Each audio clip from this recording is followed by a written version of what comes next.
Welcome back, everybody, coast to coast. This Week in America. Great to have you with us on the program today. DonnaChicone is an author, advocate, professional speaker, media personality, voiceover artist, actor, and a devoted pet parent to her two Portuguese water dogs, Jazz and Jive.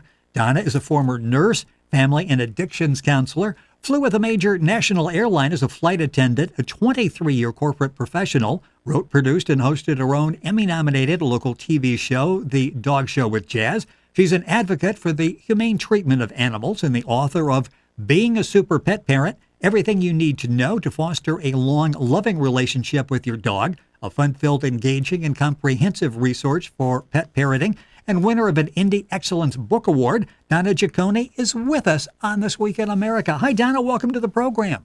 Hi, Rick. Thanks for having me. Makes me sound so old, like I've done a lot of things. Well, the amazing thing is you've done this and you're 32 years old. It's just amazing you were able to squeeze that much life in a short period of time like that.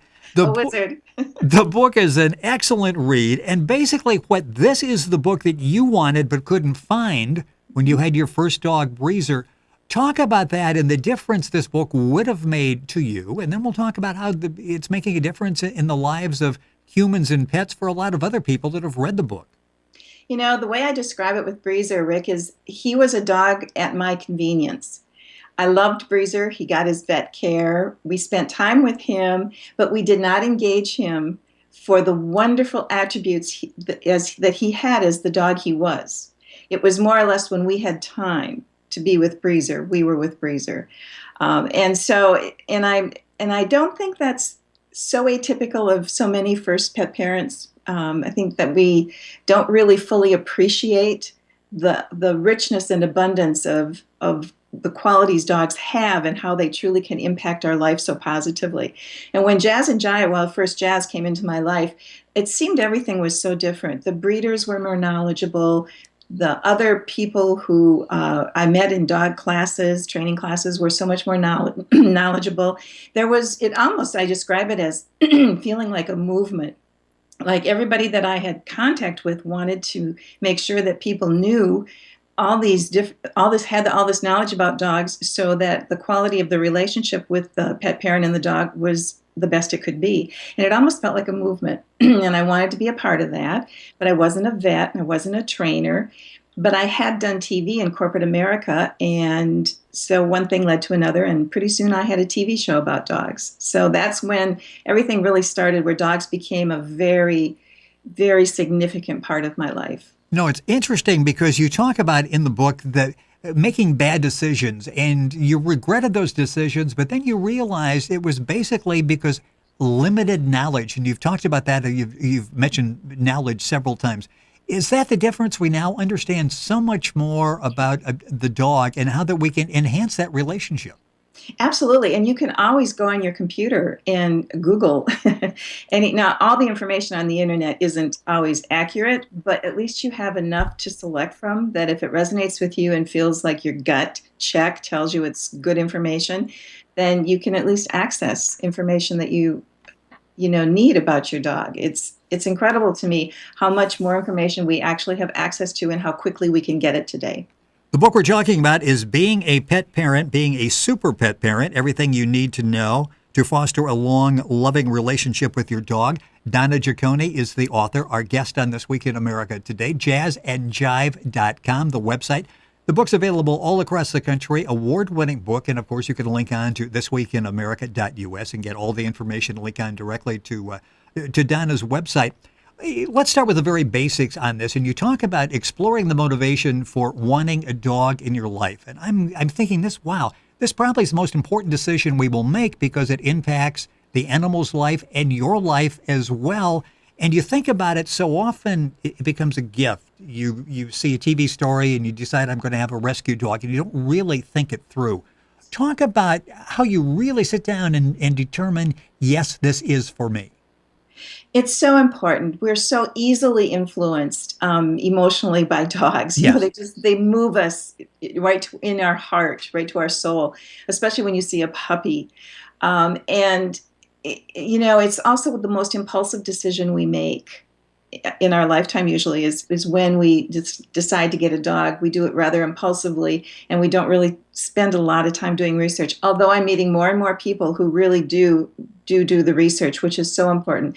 But from an emotional standpoint, so many times the Disney movies, for example, if you see a Disney movie and you're taken by the breed of dog that they highlight in that movie, breeder groups for that dog gear up right away because they know there's going to be the potential for overbreeding, for backyard breeding, because of the high demand. And they're going to have many of those dogs in shelters. And so they really gear up to go out and take care of their breed. The same when President Obama picked Portuguese water dogs for his dog, Bo and Sunny, are Portuguese. The Portuguese folks saw a big increase in the backyard breeding just to get the dogs out there so that people could buy them. And it's so important. I have a Portuguese water dog. Both my dogs are Portuguese water dogs. They're both therapy dogs. And when I'm doing therapy with them, of course they're well trained. I've spent years and years training my dogs. But when we're in public, my dogs are well behaved. And I can't tell you the number of times people have said, I want that dog. I want that dog.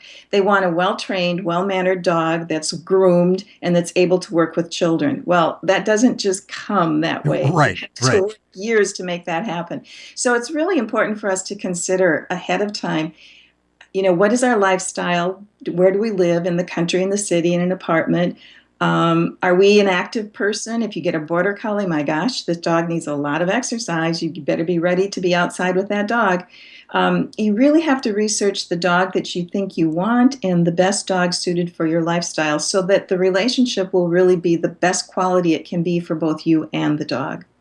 In the book, you're talking about, you call it a lifelong commitment. Is that a key to have in the back of your mind as you're going in and you're considering that it is a lifelong commitment? This is not something that, we'll give it a few months and see if it works out or not.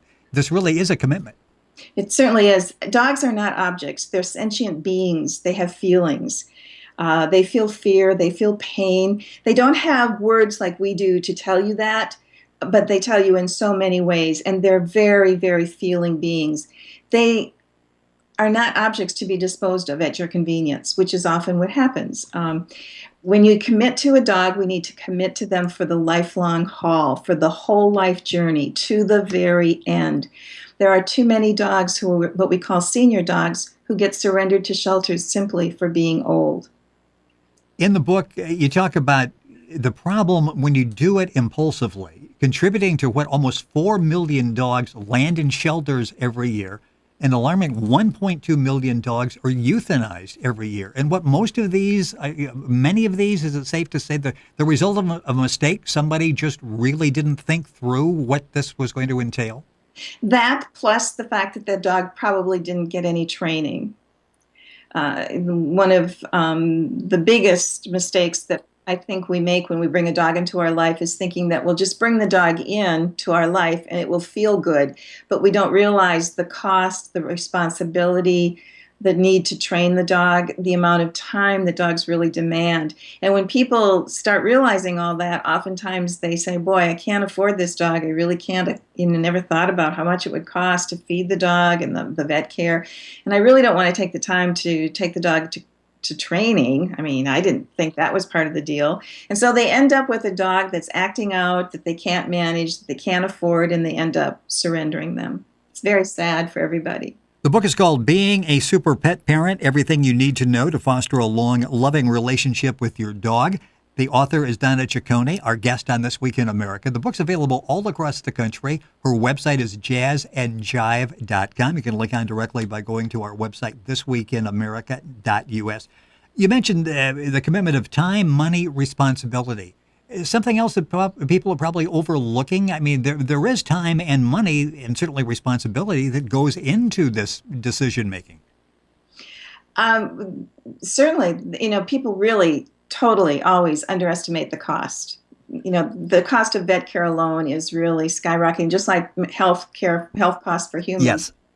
And that really has to be considered. There's there's pet insurance, health insurance. There's also, the ability to just set some money aside to cover those costs. But dogs need annual vet exams, just like we need annual health exams. And, the vet care is really costly. The time you need to spend with your dog, bringing a dog home and letting your dog sleep all day and not really engage your dog is kind of, some of what I did with my first dog, Breezer, and not realizing that my dog needed a lot more engagement. Breezer was a very smart, very energetic dog, and he really needed to be engaged to use his brain and his body in so many things, as all dogs do. So you really are bringing into your family another full-fledged family member, even though it's a different species. You really need to understand the differences between the human and the canine species and how to integrate that canine into your family. You talked about the first dog that you sort of fell into a trap that many first-time dog owners do, which is you have this fantasy life. You talk about the Disney movie, and we have this sort of perception of what life is going to be like. It doesn't start that way from day one, does it? There's a journey to get to that, that Disney scene that we all want to achieve. Exactly. When I've been out with my dogs in public, and I've had people say, I couldn't believe it when they asked me this, Rick, but 3 different times adults asked me, did your dog come like that? Yeah, I ordered it special. I just had to check it on the box. Yeah, right. It came trained. It came able to do pet. That takes so much time and work to really. It's not unlike having a human child in some ways. We expect our human children to have good manners. We expect them to have social skills. We expect every family member to sort of engage each other with courtesy and respect. Well, if we truly believe our dogs are a part of our family, we need to hold all family members to the same standard and expectation of good manners. And that means we have to train our dogs. It's our dog's right, and it's our responsibility, I always say, to train our dogs, to provide them with that basic obedience training that will allow them to have those good manners and live comfortably in our world. I've talked a lot about first-time dog owners. One review of the book says, I've always loved dogs, but I did not view their needs in the same way as I do now. And that's a 30-year pet owner. You can have pets for a number of years and learn from the book because actually, if you had a pet for 30 years, been a pet owner for 30 years, you're probably stuck back in, 1970, 1980 in terms of knowledge and trying to figure out how to get along with this new companion. Exactly. And a lot of the knowledge out there that a lot of us fall prey to, and it's so erroneous, is the alpha concept. I don't know if you want to talk about that now. Yes, let's begin. You mentioned that in the book, that the theory at the time with Breezer was you had to be dominant. It was you are the alpha in the relationship.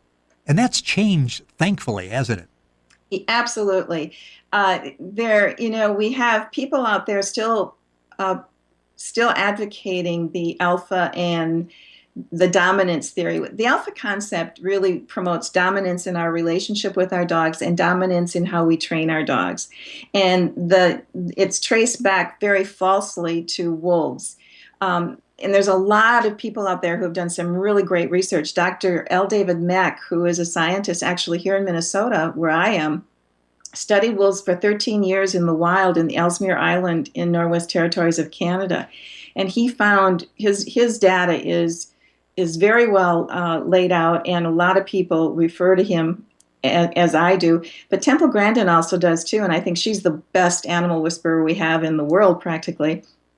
And what Grandin says is that she cites Mack's work. He observed wolves and observed that in the wild, wolves do not live in packs, and there is no alpha wolf who fights other male wolves to maintain his dominance. That's just non-existent. It just doesn't happen. The only place wolves demonstrate dominance is an automatic dominance in their parent-child relationship. And that really goes, for humans and dogs and most species. The parent is someone that the child looks up to and respects because of the dependency. There's an automatic dominance. That is the only place. There is no other dominance in wolves. And what Grandin suggests, because of the dog's link to the wolf, she describes the dog as like a terminal juvenile delinquent sometimes. She said that what dogs need are parents, because wolves live in family groups. They don't live in packs. They live in family groups with a mom, a dad, and the children. Dogs the same way. Dogs live in families, and the mother provides them correction when they're puppies. There's a very familiar family structure to humans that there is with dogs and even wolves. So there is no need for this dominance, none at all. In fact, if you really look at the scary thing, Rick, is if you look at how dependent dogs are on us as humans, the dogs depend on us for food, for water, for shelter, for a sense of safety, for love, for companionship, for medical care. And when they don't get those needs met, we see globally, we have dogs who live like strays, they're homeless, they're scavenging for food, they don't feel safe, they're so at risk. And so with that dependency already in place, there really is no need to think like a pack leader and impose more dominance on our dogs. The book we're talking about is Being a Super Pet Parent, Everything You Need to Know to Foster a Long, Loving Relationship with Your Dog. The author is DonnaChicone, that's Chicone. The book is available all across the country, an award-winning book. Information at Donna's website, jazzandjive.com. It's a great website. You should check it out anyway. And you can get information and go directly there, link on directly, by going to our website, thisweekinamerica.us. Couple minutes left in the program. Let's talk about the second time when you came back and you had stepped down for 23 years in the corporate environment, and you decided now is the time. You went about it differently with the knowledge, with the education that we talked about earlier. When you brought Jazz home, and Jazz I think was like 9 weeks old at the time, you said your life changed forever. Talk about what this experience has been like for you.